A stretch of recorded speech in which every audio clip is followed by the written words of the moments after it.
안녕하십니까. 오늘은 인도불교의 사상과 역사 32번째 강의 시간입니다. 오늘은 중관학파의 등장과 그 사상적 배경에 대해서 말씀드리겠습니다. 이 중관학파를 일단 이제 간단히 설명드린다면요. 그러니까 지난 시간에 육바라밀을 얘기하면서 법공을 얘기했었죠. 법공. 그러니까 모든 개념이 공하다, 부처님의 가르침이 공하다 하는 그런 이제 공사상에 대해서 잠깐 얘기를 드렸는데, 이 공에 대해서, 공사상에 대해서 이 논리적으로 증명하는 이제 그런 그 작업을 한 학파가 이 중관학파다라고 얘기할 수 있습니다. 그리고 이것은 여러분 아마 용수보살이라고 아실 거예요. 용수보살. 그 생존했던 그 분 중에, 그러니까 불교 내 인물 중에, 그러니까 이제 위대한 분은 물론 당연히 부처님이시겠죠. 가장 위대한 분이. 그러니까 두 번째 위대한 분을 뽑아라 할 경우에는 용수보살을 지목합니다. 용수보살을. 그래서 이 대승불교의 아버지다 이렇게 얘기를 하죠. 그러니까 우리가 지금 믿고 있는 이 불교가, 신행하고 있는 불교가 이 대승불교죠. 근데 대승불교의 토대를 다진 분이 바로 용수보살입니다. 그래서 이 용수보살께서 이 이제 반야경, 그러니까 이 대승불교 초기 사상에 등장하는 그런 이 공사상을 그냥 공하다 하는 것이 아니고 따지고 따져서 분석을 해서 논리적으로 증명을 하죠. 증명을. 이제 그런 작업을 한 그런 이 불교 학문이 중관학이다 이렇게 얘기를 할 수가 있는데, 어쨌든 그러니까 이 오늘 말씀드린 이 중관학파에 대한 얘기는 이 공사상에 대한 얘기다라고 이해하시면 되겠습니다. 이 공사상이 이제 어째서 대두되게 되냐 하면은, 물론 이제 공사상은 이 초기 불전에서도 부처님 가르침 중에 당연히 등장하고 있던 거죠. 근데 이 불멸 후 한 500년경 지난 다음에 이제 공사상의 필요성을 느끼게 됩니다. 이제 왜냐하면은 제가 부파불교 시간에 설명을 이제 드렸지만은 부파불교 교리가 굉장히 번잡하죠. 전문 수행자일 경우도 이 부파불교 교리에 의거해서 수행하는 게 보통 힘든 일이 아니에요. 그래서 또 이 교리도 또 한 가지만 있는 것이 아니고 각 부파마다 서로 이제 다른 교리를 내세우면서 다투게 되죠. 그러니까 어떤 교리가 맞다, 아니면은 부처님의 말씀 중에 이 말씀은 저렇게 해석해야 된다, 이렇게 해석해야 된다 하면서 그런 다툼 때문에 20개 정도의 부파가 갈리게 되었다 이렇게 얘기 드린 적이 있었죠. 그래서 실제 이 부처님께서 이 가르침을 펴실 때 그 근본 목적은 그렇게 이 가르침 가지고 싸우라는 게 아니었거든요. 그런 가르침을 통해서 가르침을 도구로 삼아서 열반을 이제 추구해라, 열반을 얻어라 라는 것이 부처님의 가르침의 근본 취지였는데, 그 목적은 도외시하고 그 맛은 그 자체에 집착을 해가지고 이것이 옳다 저것이 옳다고 싸우게 되죠. 그래서 수단과 목적이 전도된 이제 그런 상황이 발생하는 것이 이 부파불교 말기의 사상입니다. 그러니까 부파불교 자체가 잘못됐다는 게 아니고, 당연히 부파불교는 이 초기 불전에 사안설된, 흩어져 설해져 있는 부처님의 교서를 이 체계적으로 정리했다는 점에서 아주 가치가 크죠. 큰데 이 부파불교 시대에 그러니까 대승불교 출현 직전의 시대가 되자 이제 거꾸로 이 근본 취지를 망각하고 이제 그 가르침의 이 법상이죠. 그러니까 가르침의 내용에 대해서 이게 옳다 저게 옳다 하고 다투게 되죠. 그래서 이 부처님의 근본 취지를 되살린다는 그런 이제 목적하에 등장한 것이 바로 이 중관 사상이다라고 얘기할 수 있습니다. 그리고 이 중관 사상에서 구사하는 논리가 바로 중관 논리다라고 얘기할 수 있습니다. 그래서 이제 부처님께서 이 교법을 설하신 목적은 모든 속박에서 벗어나는 것이죠. 모든 속박에서 해탈하는 것이죠. 그랬는데 이 속박에서 해탈하기 위해서는 부처님의 가르침에 의거해야지 되죠. 그것이 바로 교법이죠. 교법. 법에 의거해서 이제 우리가 속박에서 벗어나죠. 윤회의 세계에서 벗어나죠. 그런데 법에 의거해서 속박에서 벗어나려고 수행을 하다 보니까 다른 속박은 다 벗어났는데 법에 대한 속박에서만은 벗어나지 못할 수가 있어요. 그죠? 자가당착에 빠지는 거죠. 법 그 자체에 매달려야지만 거기에 의지해서 수행을 할 수가 있으니까. 그래서 이 중관사상, 이 중관학에서는 법에 대한 속박에서조차도 벗어나야 된다라는 점을 가르치는 것이 바로 이제 이 근본 내용이다라고 얘기할 수 있습니다. 그래서 일단 중관이라고 할 때 이제 가운데 중자에 이 볼관자 쓰는데요. 가운데를 본다라는 의미죠. 가운데를 본다. 이것을 버무르면 마디아마까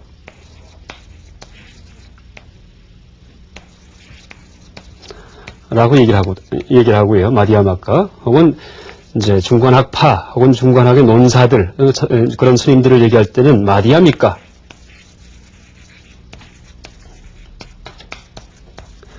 라고 얘기합니다. 그러니까 마디아 하면은 이제 가운데, 미들의 뜻입니다. 미들. 그러니까 마디아 미가 하면은 어떤 학파든지 아니면 그 학파에 소속된 그 논사들, 그 어떤 학생들이죠. 이분들을 이제 지목하는, 그 지칭하는 이제 그런 말입니다.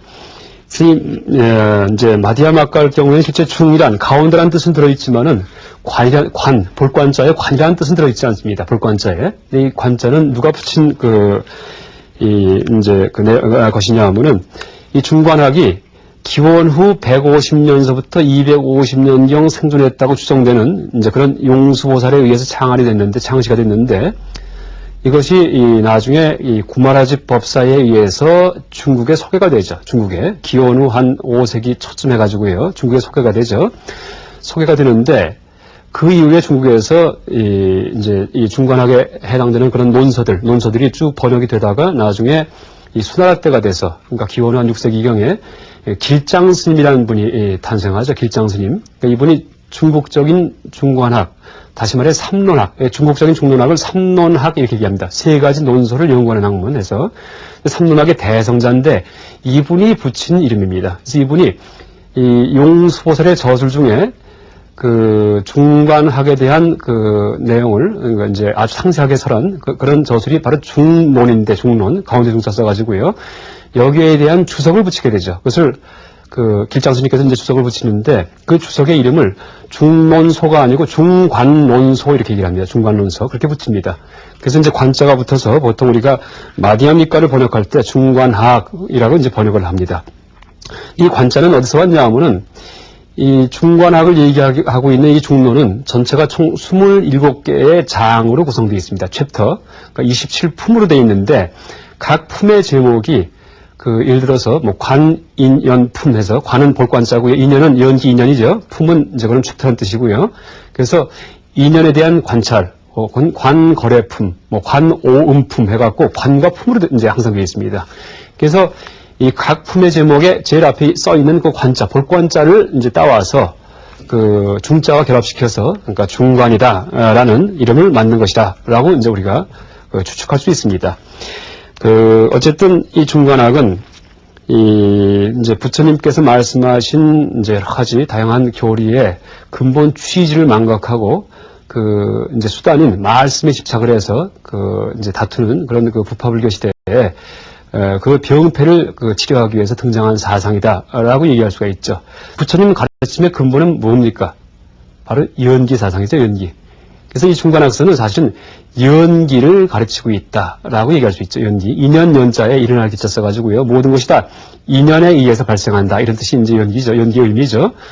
혹은 이 연기를 다른 말로 표현하면은 중도다 이렇게 얘기할 수도 있다, 중도. 또 연기를 다른 말로 표현하면 공이다라고 얘기할 수도 있습니다. 그래서 이 연기가 왜 중도냐 하면은 연기는 모든 것이 다 얽혀있다는 얘기죠. 얽혀있다는 얘기죠. 얽혀있다는 얘기는 끊어져 있지가 않다는 얘기예요. 끊어져 있지가 않다는 얘기죠. 근데 우리가 연기를 모를 경우에는 연기를 모르기 때문에 세상마다 다 끊어져 있는 거로 알고 있죠. 끊어져 있는 거로. 그래서 이제 보통 끊어져 있는 거로 알고서 생각하는 사고방식을 흑백 논리다. 이러죠. 흑백 논리. 흑과 백이 다르다. 이것과 저것이 다르다. A가 있으면 A가 아닌 것이 있다는 이제 그런 식의 사고방식이 바로 일반 사람들의 분별적 사고방식이죠. 근데 연기이기 때문에 흑과 백은 연결이 되어 있어요. A와 A가 아닌 것은 항상 연결이 되어 있어요. 서로 의존해 있죠. 그래서 모든 것이 연기적으로 의존해 있기 때문에 A와 B가 다르다든지 흑백 논리에 의해서 세상을 조망하는 경우에는 논리적 오류에 빠진다라는 점을 지적해 주는 것이 바로 중관학이다라고 얘기할 수 있습니다. 우리의 생각 자체는 생각은 그 특성이 분할은 자르는 거예요. 그러니까 분할을 이제 특성으로 갖고 있습니다. 개념을 하나하나 잘라내야지만 우리의 생각이 작동될 수가 있죠. 이것은 책이다, 이것은 책이 아니다. 오늘은 춥다, 춥지 않다, 이것은 좋다, 나쁘다 하는 그런 식의 각가지 수만 가지 개념을 조합을 해가지고 우리의 생각이 구성되는데 그렇게 개념을 하나 이렇게 뚝 떠오르는 순간 마치 아이스크림 푸듯이 그죠? 푸듯이 딱 떠오르는 순간 세상 실상을 위배하는 게 돼버려요. 그 개념은 홀로 있는 것이 아니고 항상 그 개념과 상관관계에 있는 다른 개념과 얽혀 있는 것인데, 연기적인 관계에 있는 것인데 우리는 그것을 망각하고서 잘라버리죠. 이게 바로 생각의 분할이죠. 그래서 이제 그것을 불교용어로 분별이라고 얘기하죠. 분별에 의해서 개념을 하나씩 도려내가지고 그런 개념을 조합을 해가지고 이제 두드려 맞춰갖고 어떤 생각을 구성하게 돼요. 그렇기 때문에 그렇게 해서 구성된 생각들은 전부 다 엉터리 생각이에요. 근데 그게 우리가 지금 평소 생활하면서 세상을 바라보고 묘사하고 인생에 대해 고민하고 인생에 대한 고민에 대한 해답을 이제 내리기도 하고 하는 그런 것들이 전부 다 생각에 의해 이루어지기 때문에 생각 자체가 전부 다 엉터리다. 전부 다 분별에 의해서 이루어진 것이다. 라는 점을 논리적으로 설명해 주는 것이 바로 중관학이다. 라고 얘기할 수 있습니다. 그래서 이 중관학을 다른 이제 말로 표현한다면 공의 논리학이다. 라고 얘기할 수가 있죠. 공의 논리학이다. 우리가 실체가 있다고 생각했던 각가지 개념들은 다 실체가 없다. 공하다. 텅 비어있다. 이런 얘기죠. 그걸 논증을 하고 있죠. 또 하나는 열반의 논리학이다. 이렇게 얘기할 수 있습니다. 열반의 논리학. 그러니까 이제 따져서 얘기하기 때문에 논리학이고, 열반의 논리학은 이제 왜 그러냐 하면 각가지 개념들이 실제 있다고 생각했는데 이 중관학에 대입시킬 경우에는 아이고 개념이 실체가 없구나 하는 사실을 우리가 자각을 하게 돼요. 그러니까 각가지 개념들이 열반에 들어가 버리는 거예요. 해체가 되는 거예요. 해체. 그래서 모든 사고방식을 해체시키는 논리이기 때문에 열반의 논리다. 혹은 열반의 논리학이다. 혹은 해탈의 논리학이다. 라고 얘기할 수도 있고요. 혹은 중도의 논리다. 중도의 논리. 이때 중도의 의미에는 이제 제가 전에도 한번 말씀드렸지만 가운데라는 의미가 아니고 비판의 뜻이 담겨 있습니다. 흑백 논리할 때 이 중도의 논리와 서로 상반된 의미가 쓰입니다. 흑이 옳든지 백이 옳든지 하는 게 이게 흑백 논리인데 중도의 논리에서는 흑도 틀렸고 백도 틀렸다. 틀렸을 얘기해주는 논리가 바로 중도의 논리다. 이렇게 얘기할 수 있습니다. 왜 틀렸냐 하면은 흑백 논리 자체가 세상, 제법, 모든 존재의 실상인 연기를 갖다가 위배해서 발생한 것이기 때문입니다. 또 하나 이제 연기의 논리다. 이렇게 얘기할 수도 있겠죠. 그래서 이 중관학이 가장 상세하게 기술되어 있는 문서가 이제 바로 중론인데, 중론. 이 가운데 중자 쓰고요. 그 다음에 이제 논수할 때 논자를 쓰죠. 중론인데, 이제 중론에서는 사실은 이제 엄밀히 얘기해서 바로 연기를 가르치고 있다. 연기를. 이렇게 얘기할 수 있습니다. 근데 연기를 가르치는데 어떤 방식에서 가르치냐 하면은 연기를 가르치려고 해도 우리가 언어와 말에 의해서 연기가 이것이다 저것이다 하고 가르칠 경우에는 사실은 그 언어와 말 자체가 세상을 있는 그대로 묘사하지 못하는 분별에 의해서 구성된 거기 때문에 연기의 진정한 의미에 대해서 절대 표현을 할 수가 없어요. 긍정적 표현에 의해서는. 그래서 어떻게 연기를 가르치냐 하면은 우리의 언어와 말, 생각이 작동될 때는 어떻게 돼요? 분별을 해야지 돼요. 다시 말해 연기를 위배해야지 돼요. 그 세상을 잘라야 된다는 얘기죠. 재단해야 된다는 얘기죠. 가위를 자르듯이. 그렇죠? 생각의 가위에 의해서 세상을 잘라가지고 우리가 생각을 발생시킬 때, 그렇죠? 어떤 생각을 할 때 그것이 아무리 심오한 생각이건 하잘것없는 생각이건 혹은 불교의 연기에 대한 생각이건 공에 대한 생각이건 다 마찬가지. 어떤 생각이건 생각을 떠올릴 때 발생하는 논리적 오류를 지적함으로써, 그러니까 다시 말해서 연기를 위배함으로써 우리의 생각이 연기를 위배함으로써 발생되는 논리적 오류를 지적해 줌으로써 연기에 대해서 이제 터득을 하게 해야죠. 아, 이것이 연기겠구나. 이렇게 우리가 생각을 쓰기 때문에 이것이 논리적 오류에 빠지는구나. 이것은 연기가 아니구나 하면서 지워가면서 연기가 뭔지 알게끔 만들어주는 방법이 바로 이제 중론의 가르침이다라고 얘기할 수 있습니다. 그래서 이것이 이제 중관학인데, 이제 중관학이 바로 이제 공사상을 논리적으로 이제 논증을 하고 있죠. 그래서 이 중관학을 성립시킨 그런 대표 인물은 바로 용수보살님이고요. 그러니까 인도 말로, 그러니까 버머로는 나가르주나 이렇게 얘기하죠. 나가르주나. 나가 하면은 용이다, 용. 이제 용이죠. 하늘을 나는 용이죠. 그 다음에 이제 아르주나 하면은 나무라는 의미가 있습니다. 그래서 이것을 용수라고 번역을 해서 이제 한문 불교권에서는 용수보살 얘기하죠. 근데 이제 영어책 불교 어떤 해설서 같은 경우는 나가르주나라고 이제 기술되어 있습니다. 그 다음에 이분의 제자가 아리아데바라는 분이 있는데, 아리아제바라고 한문 음역을 하죠.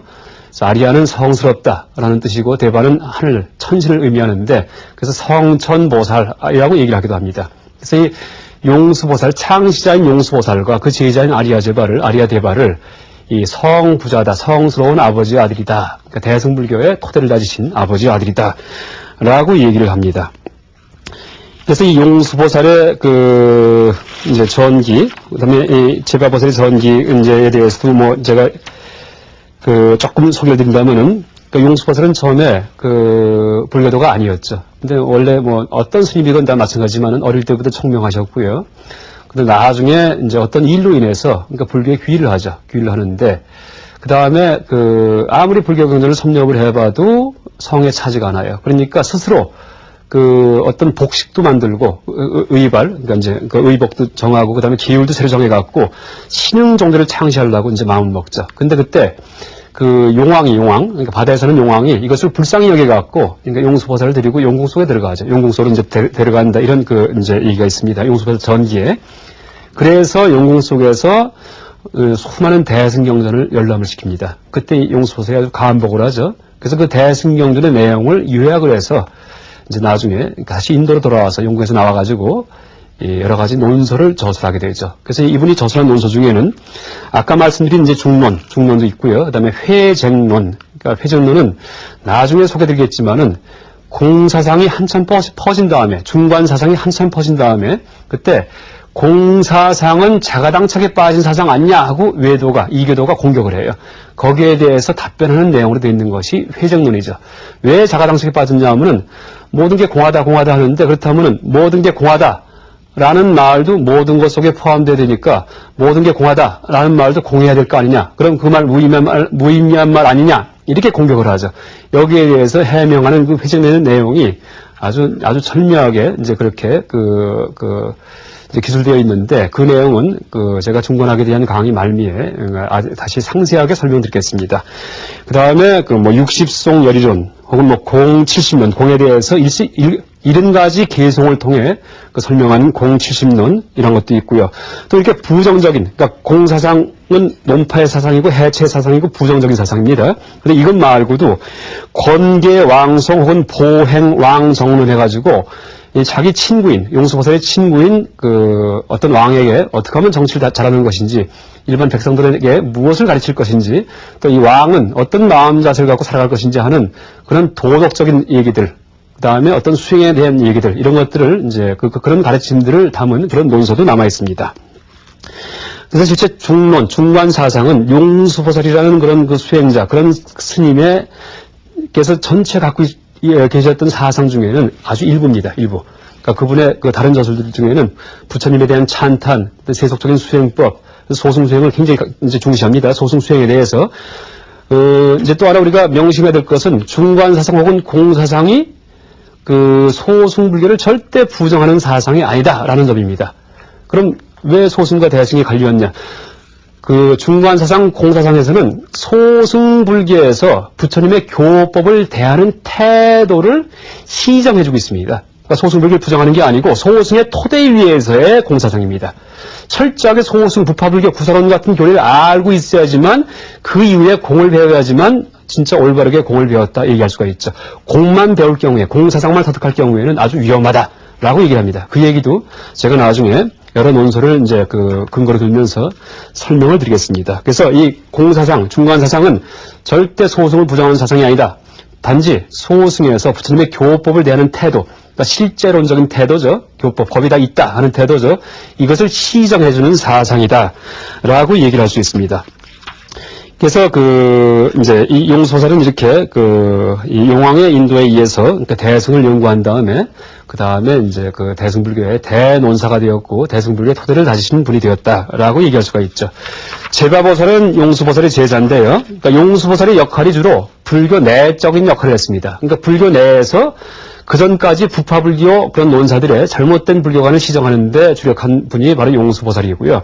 그 제자분은 일단 불교 내부가 정비가 되고 나니까 뭘 하겠습니까? 그 다음부터 화살을 밖으로 돌립니다. 외도에 대해서. 그러니까 외도를 공격하고 다니는 것이 바로 아리야 제바보살이죠.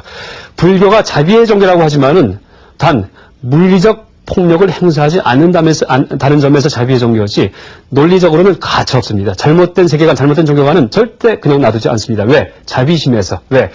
상대방이 잘못된 종교, 불교 아닌 이해 종교를 갖고 있을 경우에는 사견에 빠져 있기 때문에 세상을 잘못 보기 때문에 결국 윤회의 세계에서 상대는 불행에 빠지게 돼요. 그래서 자비심에서 상대방이 가지고 있는 잘못된 사고방식을 논리적으로 논파하고 시정해 주는 것이 이제 이 불교의 참 뜻이다라고 얘기할 수가 있죠. 이것은 특히 중관학에서 많이 구현이 되어 있고요. 부처님 당시에도 부처님 당신도 철저하게 외도의 잘못된 그런 교설, 잘못된 종교관에 대해서는 아주 가차없이 비판하시는 그런 모습을 볼 수가 있습니다. 그래서 불교의 비판은 섭수와 절복, 그러니까 보살행의 두 가지 태도가 있는데 섭수는 포용해 주는 것이고요. 절복은 굴복시키는 거예요. 근데 우리가 이 두 가지가 다 있다는 점을 절대 잊어서는 안 됩니다. 그냥 포용만 했다가는 불교가 뭔지를 모르고 외도들을, 이교도들을 이제 암흑의 길에 빠지게끔 하는 이제 그런 잘못을 저지르게 되죠. 그래서 섭수한다면 반드시 잘못된 점을 시정해주는, 그러니까 고름을 짜주는 역할도 해주는 것이 의사죠. 단지 좋은 어떤 진통만 해주는 것이 아니고 아픔에도 불구하고 아프게 만들어서 그 사람 병을 낫게 해주는 그런 역할을 해주는 것이 이제 사실은 올바른 보살행이다라고 얘기할 수가 있고요. 그런 식의 아픔을 제거시켜주는, 그죠? 고름을 짜주는 역할을 한 것이 바로 이제 대표적인 그런 사상이 중간 사상이다라고 얘기할 수 있습니다. 그래서 아리아제바가 평생을 외도를 논파하고 이제 다니다 보니까 적이 많이 생기죠. 그죠? 분심과 원한을 품은 적이 생겨서 나중에 외도의 칼에 찔려 돌아가십니다. 물론 용수보살도 소승론사의 어떤 원한을 사가지고 그러니까 스스로 방에 들어가서 열반에 들어가시죠. 그래서 이렇게 중관학과 관계된 분들은 이제 최후가 순탄하지가 않다 이렇게 얘기할 수 있습니다. 그런데 이것을 나쁘게 볼 것이 아니고 원래 도고마성이란 말이 있습니다. 도가 높으면은 마가 성한다 이런 얘기가 있죠. 그래서 이제 도가 높아지면은 오히려 내 생에 세세생생 받을 고통을 현생에 한꺼번에 받는다 이렇게 얘기합니다. 그래서 오히려 이제 이 도가 높은 분들은 그러니까 마가 많이 낀다 이런 얘기를 하죠. 그래서 그 마를 내가 감당할 수 있을 만한 이제 그런 마음 자세가 충분히 되어 있는 분들이 진짜 도를 닦는 길에 들어갈 수 있다라고 얘기를 하죠. 오히려 도가 낮은 사람들, 그러니까 해탈 열반하는 길이 아주 먼 사람들은 아무리 나쁜 짓을 해도 그 과보가 안 나타나요. 현생에는. 그냥 항상 행복하게 살아요. 나쁜 짓 하고 부정부패했는데도 떵떵거리고 살고. 왜냐하면 열반의 길에서 너무 먼 사람들이기 때문에 내 생에 세세생을 두고 받을 거니까 계속 윤회하면서 그렇게 얘기를 하죠. 그래서 어쨌든 이 중관학이 불교의 핵심을 얘기하는 불교의 핵심을 가르치는 그런 학문이기 때문에 거꾸로 이제 가장 해탈에 근접한 그런 불교학의 한 분야다라고 얘기할 수가 있고요. 이제 그 때문에 이제 해탈의 길이 멀지 않을 경우에는 내 생에 받을 고가 한 번에 몰려올 수도 있다라고 얘기할 수가 있죠. 그래서 제바보살 같은 경우는 외도가 이제 자기 스승이 이 제바보살께 굴복을 당한 모습을 보고 아주 굴욕감을 느낀 외도가 몰래 찾아와서 칼로 배를 찌릅니다. 그래서 뭐라고 얘기를 하냐 하면은 당신은 반야의 칼로 내 스승의 마음을 난도질했지만은 반야 지혜의 칼로다가 스승을 난도질했어요. 논리에 의해서 나는 진짜 칼로 당신의 배를 찌르겠다 하면서 이제 암살을 하죠. 그때 이제 제바보살의 말씀이 빨리 도망가거라 하고 이제 얘기를 하세요. 왜냐하면은 내 제자가 보면은 너에게 원한심을 품어서 또 악업을 짓게 된다. 그러니까 빨리 피신하거라 하면서 피신시킵니다. 그러면서 뭐라고 얘기를 하시냐 하면은 제법의 실상에서 보면 누가 원한을 품고 누가 당하면 누구를 베고 누구를 찌르겠는가. 제법의 실상, 진리의 차원이죠. 에서는 당하는 자도 없고 해치는 자도 없으니 누가 친구이고 누가 원수이겠는가. 그대들은 지금 어리석음에 독에 속아 허망하게 집착하는 견해를 내어 크게 소리지르며 불선업을 짓는구나. 그 사람이 해친 것은 다만 업보일 뿐 나를 해친 것은 아니다. 그대들은 이와 같이 생각하며 미친 듯이 슬퍼하지 말지어다 하면서 열반에 드십니다. 이게 이제 제자들, 원한을 품은 제자들, 막 우는 제자들한테는 남긴 말씀이죠. 이게 두 가지가 이 성부자, 용수와 제바의 이제 전기고요. 이분들에 의해서 이제 이 중관학이 이 토대를 다지게 되는데, 일단 사상적 배경으로는 칠판에 제가 이제 먼저 써놨는데요. 초기 불전의 무기설과 연기설, 반해경의 공사상, 아비달마는 바로 소승불교, 부파불교입니다. 비판적 사고, 그다음 자아티 논법이라는 그 이외에 바깥에서 쓰이던 그런 추론, 논리를 비판하는 논법이 있습니다. 그건 상론법 이렇게 얘기를 하는데 이런 것들이 모여서 이 중론, 그러니까 중관학을 이제 구성하게 된다라고 얘기를 하죠. 물론 이 토대는 철저한 불교의 공사상과 연기사상에 토대를 두고 있습니다. 그래서 초기 불전의 무기설은 여러 가지 형이상학적 문제에 대해서 부처님께서 답을 안 하신 침묵을 지키고 나중에 연기설을 설하신 그런 사상인데 바로 그런 방식에 의해서 모든 사람의 사고방식을 해체시킵니다. 이 중관학에서는. 근데 부처님께서는 이 14가지 어려운 문제들, 형상학적인 문제, 세상에 끝이 있나 없나 이런 문제들, 아니면 깨달은 분은 돌아가신 다음에 계신가 안 계신가 이런 문제들에 대해서만 침묵하셨는데, 중간학에서는 사람이 생각하는 모든 문제에 대해서 침묵하고 연기에 필요한다라고 얘기할 수 있습니다. 그러니까 사람이 생각하는 모든 사고방식, 눈이 사물을 본다, 뜨거운 게 있다, 차가운 게 있다, 불이 연료를 태운다, 나는 윤회한다, 열반이 있다, 해탈이 있다, 이게 전부 다 아무리 좋은 얘기라고 하더라도 우리의 생각에 의해서 구성된 얘기이기 때문에 사실은 다 엉터리 얘기예요. 다 연기를 위배해서 만든 그런 허구의 얘기들이죠. 그것을 해체시켜주죠. 그건 다 엉터리다. 그러니까 그것을 뭐에 의해 해체시켜주냐 하면은 연기 논리에 의해서 해체시킵니다. 이것은 다음 시간에 제가 소개드릴 거고요. 그렇게 해체된 상태가 바로 반야공이죠. 반야공. 색즉시공할 때 공이죠. 모든 게 다 없는 거. 일체 아무것도 없는 상태. 이게 반야공사상이죠. 그다음에 아비달마의 비판적 사유는 아비달마 교학에서 각가지 체계를 만들면서 부처님 말씀을 정리하는데 그러다 보니까 상호 모순이 자꾸 생겨요.